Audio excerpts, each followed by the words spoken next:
Hello, my friend.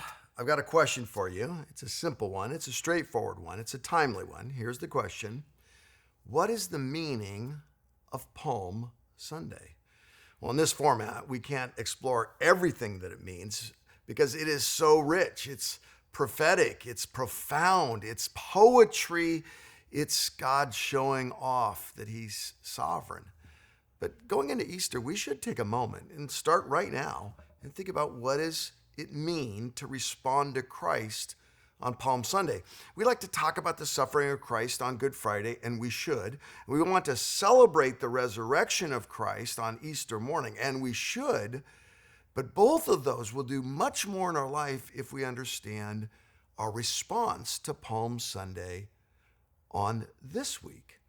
I'm going to read the whole passage from John, the whole thing. It's a little bit more than we actually do here at the Refuel, but I want you to just listen to the words and look for people's reaction. Try to find your reaction in the different reactions of the people in John. We're in John 12, verses 12 through 19, and it simply reports this. The next day, the great crowd that had come for the festival heard that Jesus was on his way to Jerusalem. They took palm branches and they went out to meet him, shouting, "Hosanna! Blessed is he who comes in the name of the Lord. Blessed is the King of Israel. Hosanna!" Jesus found a young donkey, and he sat on it, as it is written, "Do not be afraid, daughter Zion. See, your king is coming, seated on a donkey's colt." At first, his disciples did not understand all of this. Only after Jesus was glorified did they realize that these things had been written about him and that these things had been done to him. Now the crowd that was with him when he called Lazarus from the tomb and raised him from the dead continued to spread the word.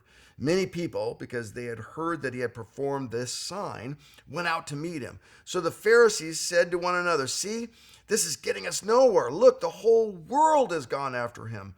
Now there were some Greeks among those who went up to worship at the festival. They came to Philip, who was from Bethsaida in Galilee, with a request. "Sir," they said, "we would like to see Jesus." Philip went to tell Andrew, Andrew to Philip, and in turn told Jesus. What's going on here? There's a lot of different people in here.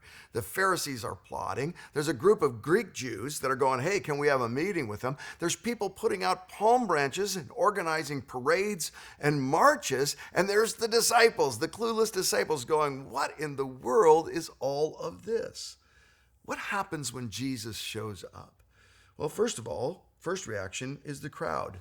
The excited celebrate.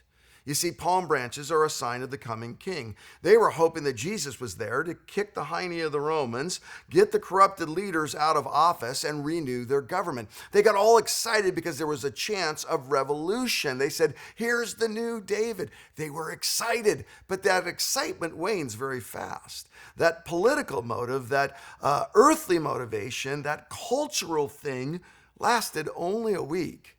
And they were the same crowd that shouted, "Crucify him, crucify him." You see, authentic faith is not the same as religious activity. This is a great message for us this Easter because there's going to be a lot of people doing religious activity.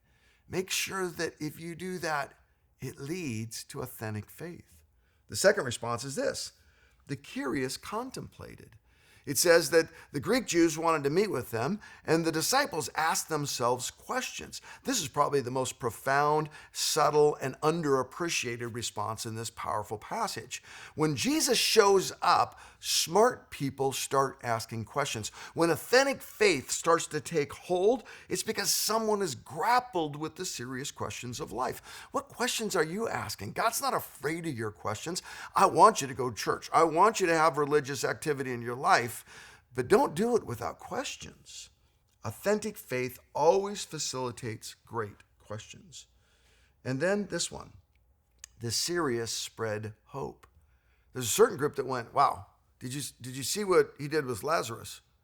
I don't know what's going to happen politically. I don't know about these palm branches, but I know this guy changes lives."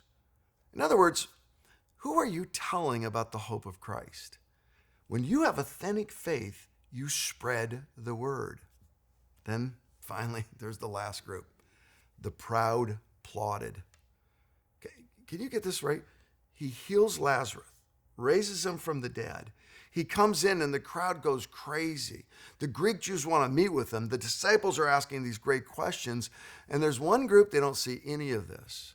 They just think, what does this mean to my power? What does this mean to my position? What does this mean to my world? And they try to preserve their world. Authentic faith never plots for its own preferences.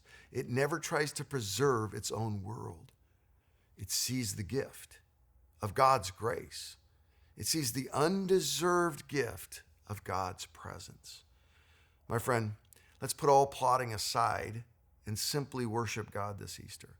Let's make sure that when Jesus shows up, we're not just involved in religious activity, but we're asking the right questions and spreading the right hope to see him change lives now, just like he did then.